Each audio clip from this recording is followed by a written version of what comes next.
What's up? It's your boy Carcino here, and let's talk about it. Reach Oh that man, levels being black in America, especially in the time that we living in now, that for a man to be like that, you know, I think I think I don't think he should be able to say if he want to retire. I think he should be able to say that for his show, and I think he's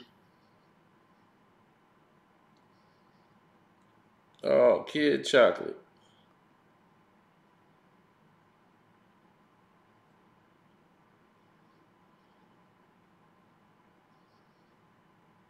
They doing K9 boxing. They got some podcast kicking off right now.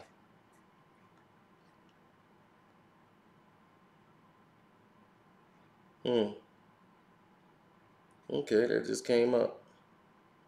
Now let's get to it, cause I want people to understand. I want people to be able to grow, get to what they want to know to, and all this information. But my Patreon's here. Y'all put up the money for the info, so here's the info. Now,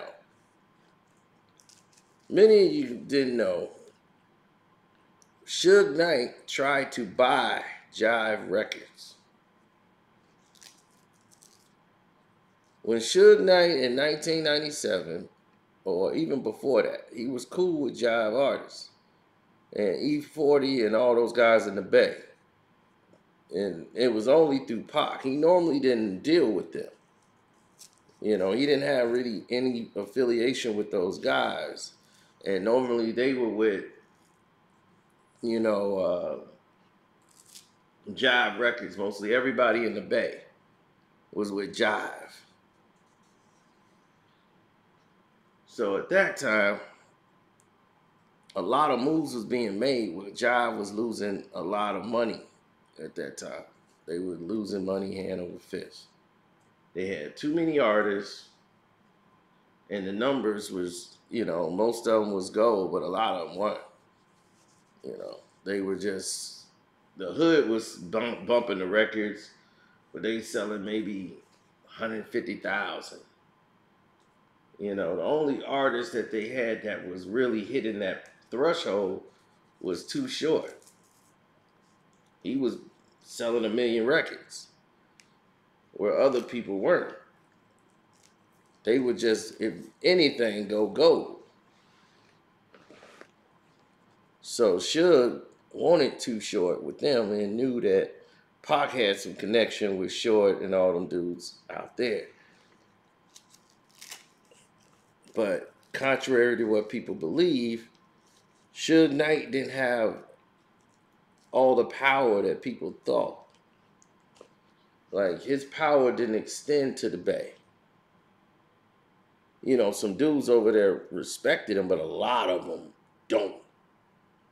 And he knew not to mess around over there. So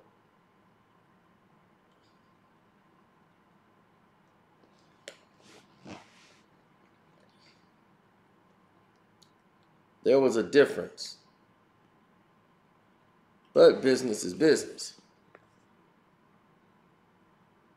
So when they switched to the Bay and had all those Bay artists over there, and Suge wanted to buy them out, and was like, man, he wanted to go ask Jimmy Iovine, and because they were struggling with some money or whatever financially, and he was saying how Interscope need to come in and buy Jive and get a piece of Jive Records and come in and do that. See, that's what Suge wanted to do. Suge wanted to build Death Row up to be a label that goes and acquires other labels and absorb them. This was the move. He was going to make a film industry, then he was going to make a music company and separate the brands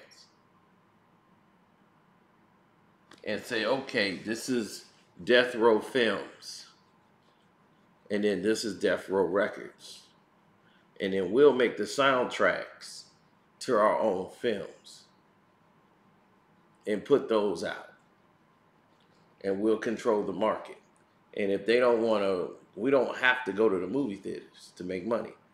Everybody go to the video store and rent. And you think people ain't gonna go in there and rent Tupac Shakur's, movie and all that? We could press up 200,000, get them in the video stores, and get some people to buy them at Suncoast. Because back then, Suncoast was the place people went to get, their product and everything. So.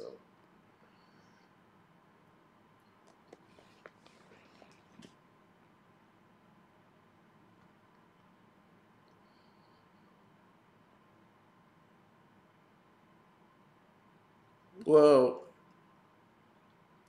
Sick With It Records and E40 and all those guys, he wanted to acquire and get those guys under him. So he knew he would have to go through Jive. And if they were to acquire a piece of Jive, and Jive was like, you jiving? Thinking that you're big enough to acquire us? Y'all are a small market. So to try to get Interscope to do that was the, Death Row, Interscope together going to purchase Jive Records. That would be massive. Because you get all of the contracts that were signed with it. They even had the Terror Squad. You had all these other Slip and Slide. A lot of artists who were signed through Jive. So that would have been, a very monumental move for Suge Knight to pull off. So he tried to get artists to leave Jive Records, like Too Short. Too Short is one of their biggest selling artists. So if he leaves, then, that says a lot. Like, okay, we can get him. Because Pac was cool, but so was Short. Like, Short didn't have no ties. Like, he got the hell out of the Bay.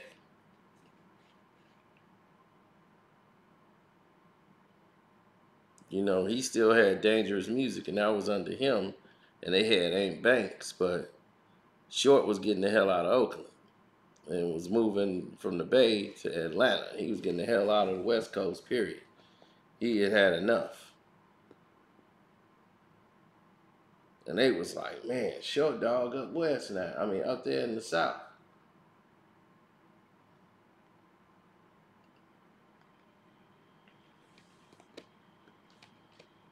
And, that shocked a lot of people, but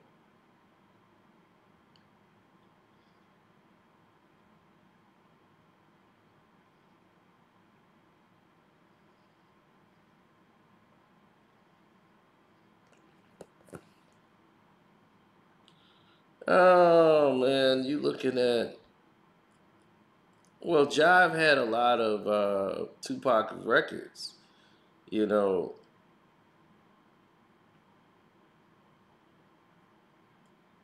because he did some work over there with Short and Spice. These was his guys. Jealous Got Me Strapped is like one of my favorites. Now you know that the Jealous got me strapped. They got me close to the edge. I got the cops and the feds on my back. There's ain't no way that I'm giving up. I'm rather bury you just because you monks ain't gonna worry my riches.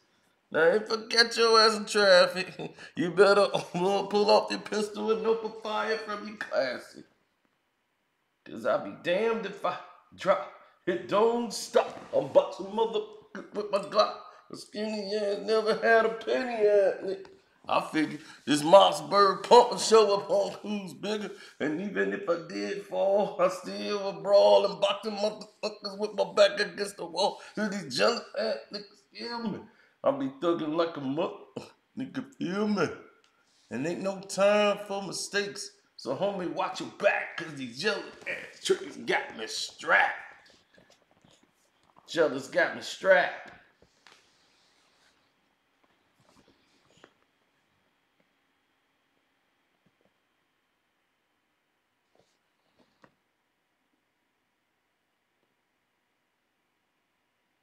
So, yeah, I used to love listening to. That's what I said. I'm a real Tupac fan. Like it goes way past all the nonsense everybody is talking about. Like Like I go way past that.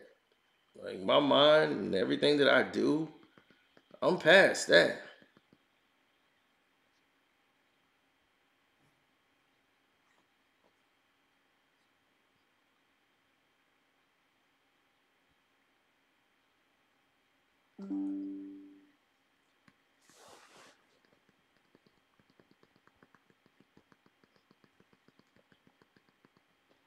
Look, let me tell you something. There's so many athletes in the game, there's so many artists in the game that have come and gone and left with nothing. So what Suge's move was, he just had a different way of going to get it done. You know, like he was more bullish.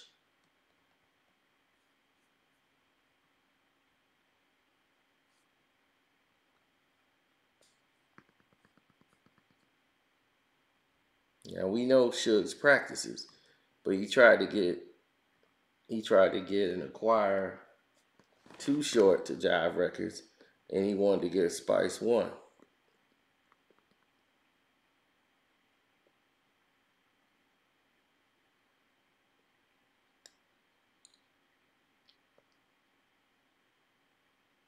Well, Death Row didn't have the money. See, that's the thing. You talking about $1 billion company. Jive Records is like $1 billion.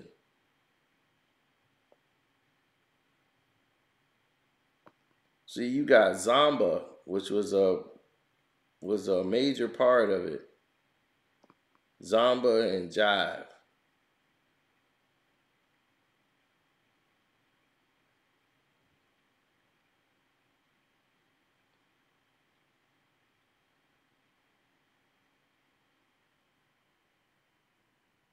Well, you gotta look at it like this. Clive Davis had Arista in like '87, and they separated from Arista in that time. And then they said, you know what, we're gonna do that, and then we're gonna, go into a distribution deal with the sister company, which was RCA, and that's when they got Too Short, Schoolie D, Jazzy Jeff and the Fresh Prince. Then they had Kid Rock later on down the road. But Jive Records at that time in the '90s, they had did another deal to keep themselves alive because they went and bought a piece of Zambia to make them the sole owner of the entire Jive Records. That's what Caller did. But they losing money. So that new deal expired in '91 with RCA. And then they went and joined the Bartleman Music Group. And while they were doing what they were doing, Suge was coming up with ideas. He was like, man, we need to purchase some of Jive Records. Like get a piece of this with Interscope. And this was in the '90s. He had the idea in the '90s because Jive Records could, survive and weather the storm. Now they just failing in the wind, but they got all this catalog that's gonna be worth something. So to try to get Jimmy Iovine to bite on this, and Jimmy is not gonna make a move because he'll be stepping on Clive's toes. Now,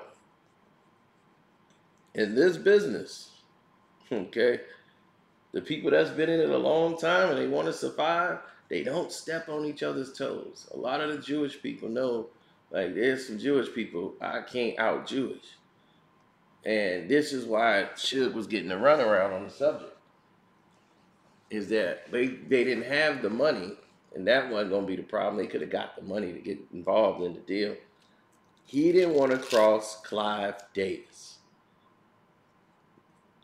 And instead of telling Suge that, he just kept milking it along and blaming Jive Records for stalling on the deal. And so Suge took the gangster route and was like, oh, I'm just going to punk the artists into signing.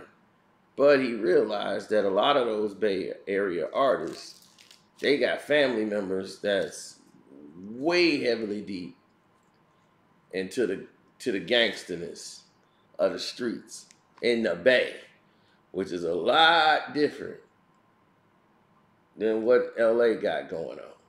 It's two different worlds. And Suge can't swing over there. Like his power don't extend that far to the Bay, is what people thought. They just think Suge Knight ran, the West Coast, which is not true. You could say he was running LA, but the West Coast is bigger than LA. And Suge wasn't gonna come in there and debo the Bay. It just wasn't gonna happen. So I just want the people to know that, who've never been to the West Coast, never been anywhere, that wasn't gonna happen.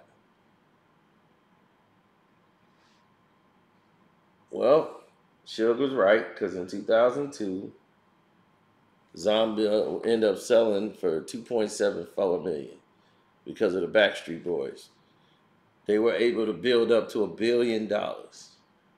They had NSYNC, Britney Spears, Backstreet Boys, and they whole late 90s, that was their calling card. That's the biggest selling artist in their history. Now, on the hip hop side, they had Tribe, Too Short, they even had R. Kelly, and Aaliyah and all that stuff in the 90s. But what brought them to their pop success throughout the world was Backstreet, NSYNC, and Britney Spears. The bubblegum music. That's where they made all their money, and they built up to $1 billion and sold to BMG. Now, had Jimmy Iovine listened to Suge Knight and said, okay, we're going to go ahead and pursue and get a piece of this, Death Row Records valuation turns into a company, instead of being worth 300 or some odd million, they get $1 billion valuation. That opens up lines of credits that you could not even imagine. It makes Suge even more dangerous. It makes everybody more richer and even more crazy. So, just to let you know, you might be like, Sino, how you know all that? Jive was here in Chicago. They opened their branches here in Chicago. They were one of the few record companies in the history of this world to have a music branch in Chicago.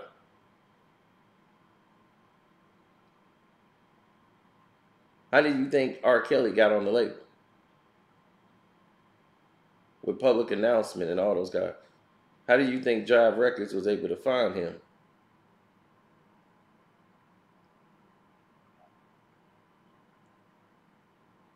So we knew the people that worked there. We knew what was happening. So this story we've known for a long time. But Suge was right. And that just shows you he had a business mind. But sometimes he couldn't let go of the streets. The streets is, he felt like the streets got me here. And I can't let go of that. And that ended up being his downfall. But hey, it is what it is.